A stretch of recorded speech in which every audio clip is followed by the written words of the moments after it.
now that you're part of the ESPN family, how does it change at all? Like, does any of it? Have you guys had Well, any meetings about it? on track. I mean, it's we're looking at regulatory approval sometime maybe in 2026. I say maybe. So we're gonna still operate as NFL Network the way that we have for the next, definitely for this season, maybe Right. even or all of next season as well. So this is what's happening now at this point is well beyond my head Yeah. here, and well beyond the heads of a lot of folks that we work with because it's now a federal thing that's going to have to be resolved Yes. as they Yes. get through. Well, it will So be. You yeah, I know mean, that. listen, we're excited. Working with a partner like that and the ability to get on more TVs and more screens and do great stuff. People love the NFL. I mean, I just my approach this year, and since we knew this was coming, was control the controllables and Yeah. dive in and give the best football content, and people are gonna want it no matter what.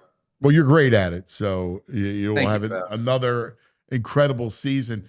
Let's start with the Eagles, and we're just talking about kind of chopping it up. Obviously, they lost a lot on defense, but when you Yeah. kind of look deep at what they are, I mean, they're exciting as all get out. Their defense could be as good as it was last year, Yeah. especially with Cooper, Quinion, and Carter.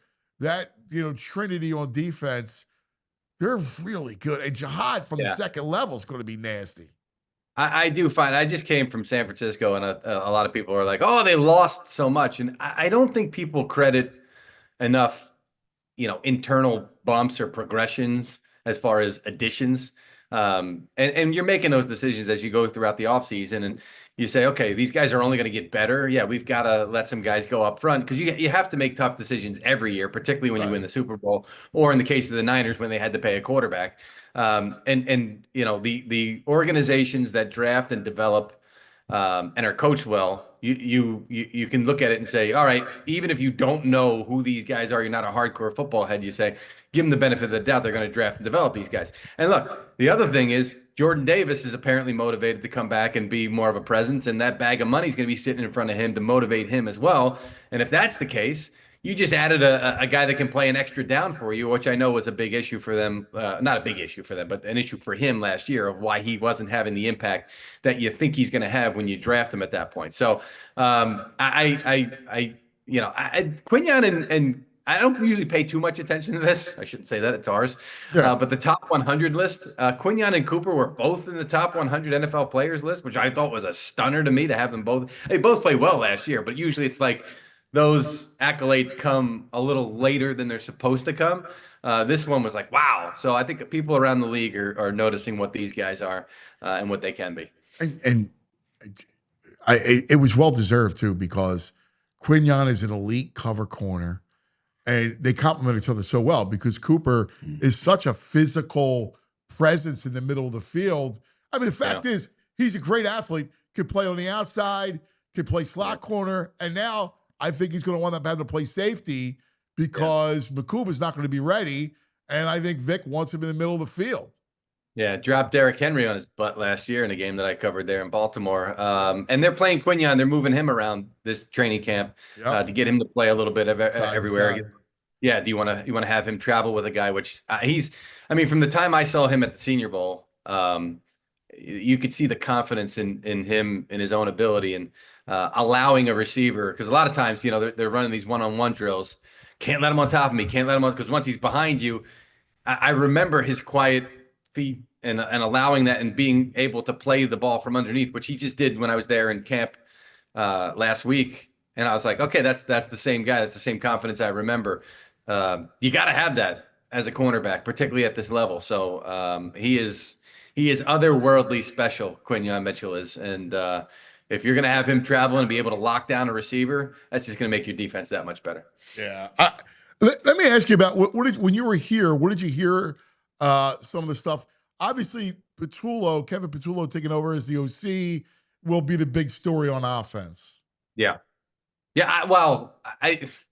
The one thing I because I sort of pay attention to this stuff online is Well, last time we promoted from inside, it was a disaster. Well, I mean, it's two different guys, right? Number one.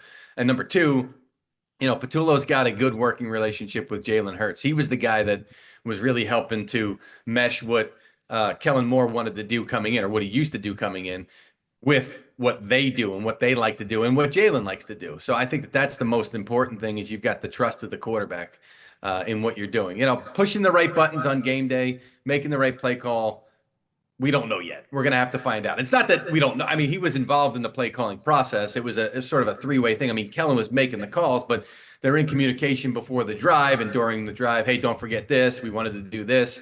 But let's adjust this way. So it's not like it's completely foreign to him at all. So that's going to be a part of it. But I think it seems like Jalen's got more. He's got a skin on the wall now, right? A Super Bowl MVP, Super Bowl champion, and now you've got another coordinator coming in, despite the fact that he's been there. But it's like, hey, guys, I've been through this a few times before. I'm going to have more of a say in this. So I think that that's the way it's going right now. So we'll see how it goes. Kevin's a great guy. I've gotten a chance to know him since he's been there over the last couple of years. His daughter's an amazing golfer, by the way. Lauren just crushes it. State champion this summer with her team. She shot a 68. He was telling me she shot a 68, bogey-free 68 one day. Wow. Oh yeah, she's a stud. She'll probably go to college and tear it up there. You'll hear as much about Lauren as you will about Kevin in the coming years, I'm sure. Yeah, that's great. That's great. Hey, so if you look at Camp Quiet is the Eagles, Yeah. the rest of the division, well, the Washington Dallas is crazy. So let's go to Dallas. I've been to all of them but Dallas, so fire away. All right. Well, what are you hearing on that? Let's start with Dallas, only with the Micah front. Yeah. We know their agents pretty well. We know Micah's agents pretty well, and it was pretty nasty trying to circumvent the agent, and it just blew up. Andre, is that what you're saying? Andre's a Philly guy. So Andre had a story written about him recently. Was it the Inquirer? Somebody wrote about him, and there was something in there about him taking the bus at Broad and Olney, and I timed it up. I said, Andre, you probably were taking the bus while I was getting off the subway when I was going to LaSalle. I'm like, so we probably walked past each other one day, and life sort of brings people together. So now we're in the same business. So, and Andre, God bless him, played at Temple, coached at Temple, was a personnel guy with the Bears, then became an agent. He knows it every which way. Dear friend, great guy. Andre and David Mulugeta. These are not the two you want to be messing around with, and the things that Jerry Jones is doing, right? And it takes on a certain tone, right? Depending on who you're talking to. And, yep. And because he's done this, with Jason Witten before, and he's done this with Sean Lee before, and he's done this. They've gotten deals done where you're like, player probably should have gotten a little bit more, but it's because Jerry is here and you're a part of the Cowboy family, and when you're a Cowboy, you're gonna make more money off the field and all this stuff. But he tried it with Micah, and now David and Andre are involved, and they're not gonna play that game. They're not gonna go for that. And the deals that David Mulugeta is Deshaun Watson's agent, right? Okay, so now you can say the Browns never should have done that deal, which is fine. They've said it themselves. We made a mistake. But from an agent standpoint, that's the best you can possibly do. Right. So I think he's going to take pennies on the dollar. It's just not going to happen. And then when you start this whole, I don't even know who he is, and I'm this guy, a handshake deal with it's just not going to play well with them. So in the end, I do think that there's a big part of Micah Parsons that wants to be a Dallas Cowboy. Okay. And I do think that there's a part of Jerry Jones that eventually will kick in and say, let's just get this deal done. So I think he's still there. I think he's still there for a lot of money. Something that could have been done months ago. Ant, you and I could have probably banged it out in 5 minutes.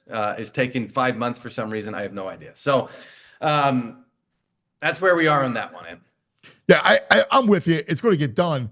But there's collateral damage because, players see that stuff, and it's never good how it plays out. Let's go to Washington because the other holdout seems a little bit more scarier from Washington. McLaurin, are they going to get that deal done? I think so. In the end, he'll you can dress these deals up a certain way too. Like you can make it like, oh, he got 30 million per year. I think that's a big number. 30 is because the top of the market's at 40. He's down at about 23 on average of the deal that he did. He's at 15 this upcoming season because as the deal goes on, you front load it so it's a smaller number. So you say, I'm only making 15 this year. Well, yeah, but you made that much more early on. And I've seen owners and GMs have to say that before. Like, why are we focusing on this number? Don't you remember what we just paid you? How did you forget that all of a sudden? The average of the deal is over the entire deal. So anyway, but if you look at it, even from an average standpoint, which is fair to the team, 40, he's down there at 23, somewhere in the middle. And I think if you get to 30 some way, somehow, which I don't think they're at right now, from my understanding, if you get to 30, and even if you backload it and say, hey, the average of the deal is 30, so it's a win for the player and the agent to be able to say, well, at least we got over that threshold to that new number. And you guarantee as much as you possibly can. You're already guaranteed. I mean, you're ready to pay him 15. So that's boom, you put that in the bank. That's already 15 guaranteed. You add a little bit more on top of that, and you get to a decent number, and the deal gets done. He's down there. He's hugging Josh Harris while he's down there. He's letting Dan Quinn know ahead of time, hey, I'm going to request a trade. He's handling it about as. And I've said this to people. It's not like you're walking through the hallway and you see the GM or the coach and you just don't even you give them one of these or something. It's still you're still talking and communicating. Right. It's not like that. It's business, right? So I think Terry McLaurin, even more so to that end, has helped make this be an experience that's not really a problem for anybody down there. So I think in the end it gets done. So what do they look like? First of all, what's Debo? The video of him looking thick. You were down there. It was we interviewed him.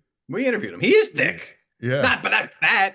It's just amazing. There was one time one year, Eddie Lacy, who was big. Yeah. There's no doubt. Yeah. But he was turning a certain way and it was a still shot and he looked enormous. And then they were like, no, it's just a bad, So I think whatever that was just, he's still, I mean, we sat next to him. He looked fine to me. He looked fine when he was out there running. I think that's a little overblown, but he is a load. He's hard to bring down. We've seen that before, and that's why he's able to play a little bit of the running back position too.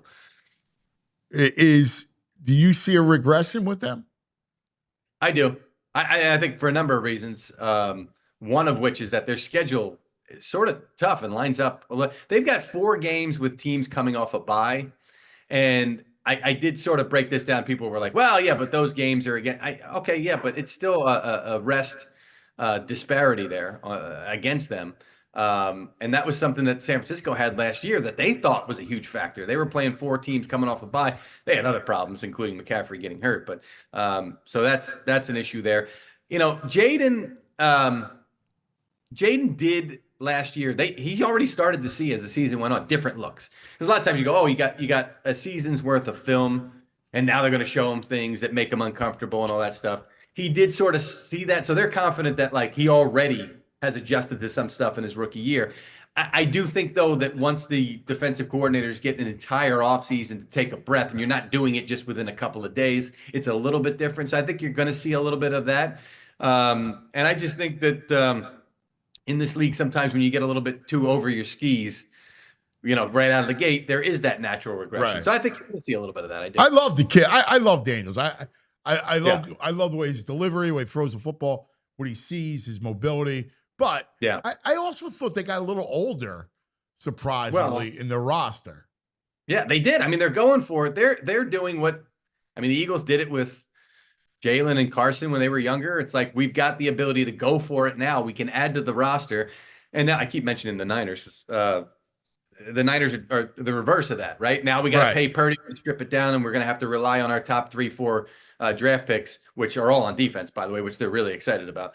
We're going to have to rely on some of these young guys as an infusion to make up for some of these tough decisions that we have to make. So Washington's going to get there after next season when it's time to pay Jaden Daniels. But right now it's like we're going to go for it. And all these parts, that was a terrible way of saying it, but all these players are almost in their mind like disposable parts is what I'm trying to say, because they're short-term deals.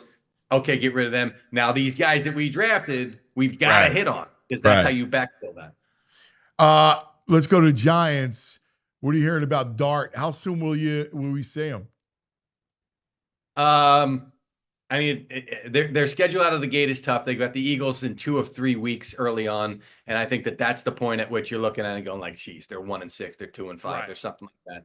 It's tough. I mean, the only way I sort of broke it down, the only way this thing flips on its head is if they win in Washington week 1, which I suppose anything's. They did play them well last year too. They did. I like their defense. I mean, I hear good things about the Giants' defense.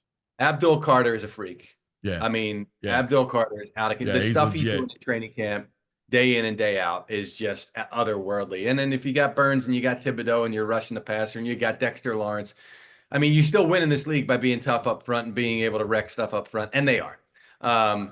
There's holes elsewhere. This is not a complete roster by any stretch. I just look at the schedule. I mean, it's at Washington, at Dallas. I think both first two are on the road. Then it's Kansas City Chargers at home, New Orleans, which they could win. They're going to have to steal some of these games, but then it's like Eagles, somebody else, Eagles, something like that. So I think after that stretch, barring stealing some of these games along the way, I think then you might see Jackson at that point. The Lane Kiffin offense, can it translate to the NFL? Obviously, they felt confident the way that they drafted him that he was going to be able to read the field and do everything he can. He's showing them a little bit of that in training camp. It's a little bit different when you can get knocked on your butt. So the way I see the Giants this year, I think it's a slow start for them.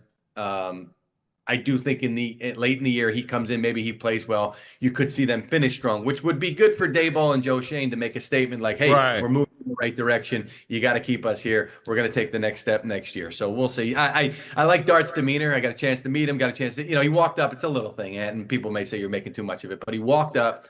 "Hey, Jackson, Mike Garafolo, nice to meet you. I think Judy was with me. Hey, nice to meet you. Baldy was with me that day." And then he went to the crew, introduced himself to the audio guy. Said it's the first time a player ever introduced himself to me, and then to the camera guy and to our producer, "Hey, Jax," but not in a phony way either. I think a lot of what Russ does, and I like Russ a lot. I think he's perfect for this team right now because it's positivity and energy. Daniel Jones was kind of like a dead fish there the last couple of years. But sometimes people think that's phony. Like, this was completely genuine. So I like that about him. That's the way you got to be as a leader in the building. Let's go outside the division. What's going on in Minnesota? There's a lot of talk about the kid not being anywhere close, but McCarthy is struggling. I thought that was a leap of faith by Minnesota and I know why they did it, right? He did it, no competition, nothing in his ear, clear runway, coming back from an injury. We don't need that on top of all that stuff. But I thought that was a big leap of faith to not really add somebody. They weren't interested in Rodgers, who was immensely interested in going there.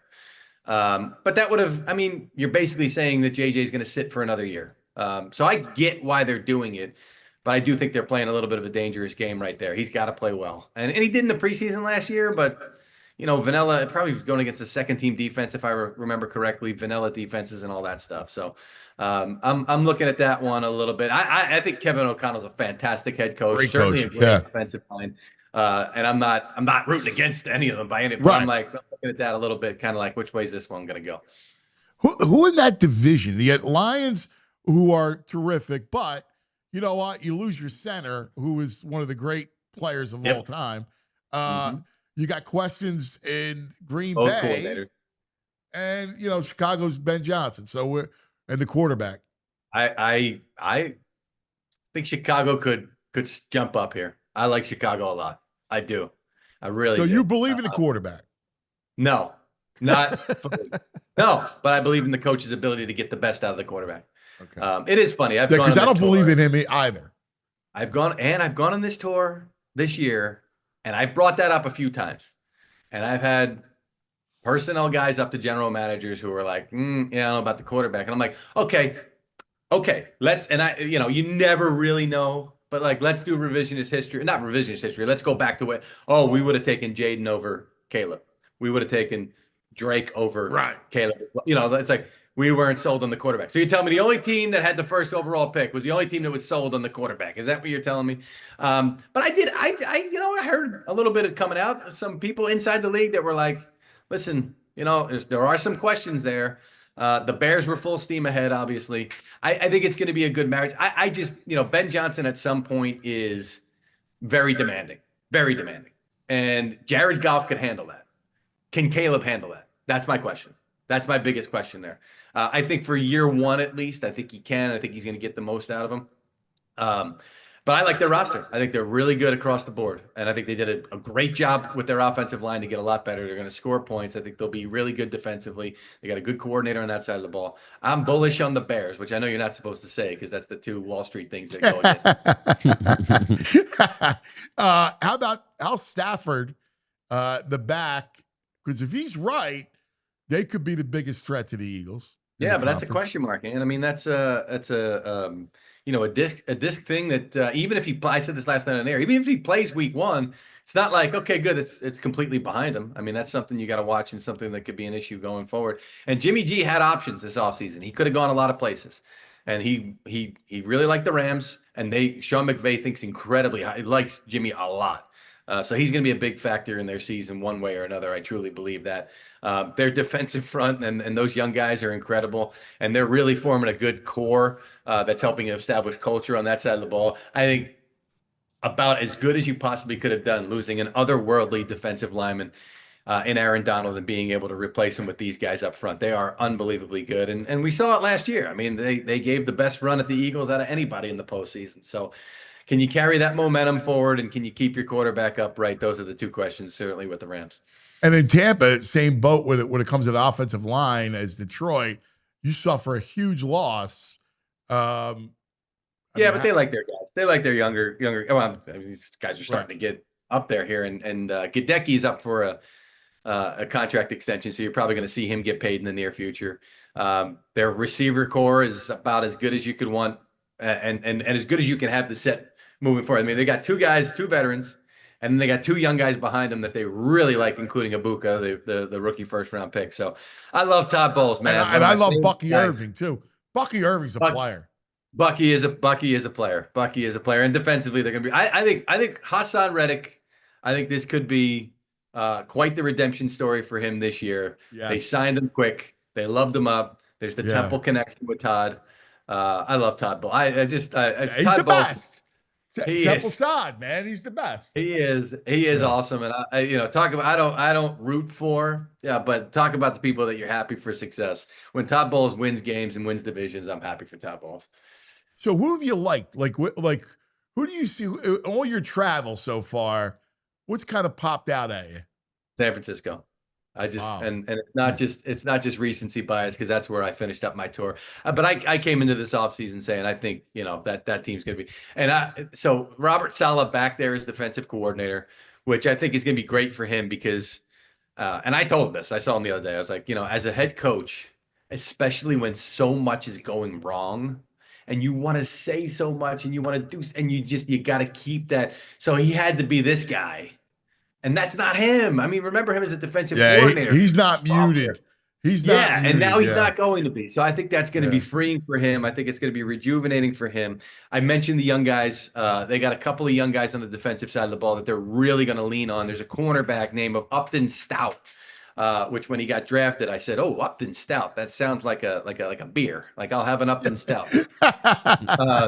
And he's going to be a cornerback that's really done well for them so far in camp. So you're going to hear some guys and some names on defense from some rookies that are going to have to step up for them that I think will. And they have – I got to find a better word because nothing in the NFL is easy. We've been calling it the easiest schedule. Yeah. And any metric you want, by last year's record, which I hate to do, but even by projected wins. Our Cynthia Freeland does projected wins. You've also got the ones that we show on the screen, DraftKings or whatever. Here's their projected wins. If you do it by that, the Niners have the least amount of expected wins of opponents. I'm not going to say easy. Least amount of expected wins by opponents this year. So I think they could fatten up and get themselves a nice playoff seed. Were you, speaking of schedules, on the opposite side, were you in Pittsburgh? The Steelers' schedule's nasty. I don't know how you have a winning record. You brought up Rodgers earlier, and I go, I'm looking at that schedule. It's murderous. It's blind faith in Mike Tomlin to be on the plus side of 500. It is. And I did look at it. I was there in the spring. I covered the mini camp when Rodgers got there. I also, and I hate this. I mean, have we seen the best of Rodgers? I mean, I know we've seen the best of him. I'm sorry. Let me rephrase that. Right. Can we see anything close to that? Because the last years with the Jets, I mean, even the early last year, he was hurt. And the year before is obviously a wash, and you're coming off of that as well. Is it another year to reset? He knows that's it for him. He's saying this is the last year. Is that a good thing or a bad thing? Right? Does he go halfway through the season? Screw this. Right. I'm looking at the schedule now. They open at the Jets. I'll probably have that game. Home against the Seahawks, at the Patriots, home against the Vikings. You can have Browns. I mean, but then it gets bad. Like you can get off to a good early. start, but then look at the last 10, 11 games. Yeah. They get nasty. They got the Ravens twice in the last 5. They got the Lions there. The Bills are there. At the Bears, which again I think is going to be a pretty good team. I mean, and that's what happened to them last year. It was one of those where like, oh, they're fattening up their record now, but look at that last stretch. And then a lot of times teams are okay. This was like, boom, forget it. And Russ fell off a cliff, and everything fell off a cliff. So yeah, they're gonna have to fatten up early again. So what's your schedule? I love it, man. It's the best. I'm watching you. I get pumped up. Hanging with Baldy. I wanted to crash the party. You should one year. It's fantastic. And I love being with I've said this to people. When you're with Baldy, you can't stump him. You can ask him any question about anything on the team. He's ready to go. He remembers who they drafted. He remembers who they brought in. He remembers who they lost. Knows their depth chart inside and out, man. He knows about the coaches and the impact. His passion for the game and his passion for what we do is unmatched. I got a chance to be with him, I think, twice this inside training camp so far. It's just a special thing. You just try to get out of the way, right? You want to get your points in. You want to get you're not just there to watch. You got a microphone in your own hand. But you do want to. The pinky's going this way, and I mean, as somebody said to me the other day, how many Instagram followers? Don't look. How many Instagram followers does Baldy have? And I said, oh, he's got a ton. I looked at it recently. He's got 300,000. They said he's million. Yeah. And I go like that, and that's grown, and it's grown quickly. And it's the passion for the Baldy's breakdowns. Yes. So we were together in with the Giants, and he won't. He's positive. He'll be honest. And sometimes he'll talk about it and say, hey, this is going to be a challenge for them. Whereas some people say, they stink, and this. And right. Everybody's out there working. Everybody's nobody's trying to suck. Right. So I like the way that he poses that, and you can look at it and say, okay, this might be a tough road for them in this area or whatever because of the way that he answered it. But anyway, to answer your question, we're at Baltimore tonight. We'll have some pre-game coverage. I'll have an interview after the game there. Next week, I'll probably try to get to Eagles-Browns joint practices, or at least one. They have 2 days of those, or 1 day of those. Yeah, 2. Okay, so I think I'll get to one of those. Giants and Jets have a joint practice, and now we don't travel. We're not doing the inside training camp. That part's done where we go wall-to-wall coverage. So now it's like, what can I drive to? So I'll try to get as much as I can.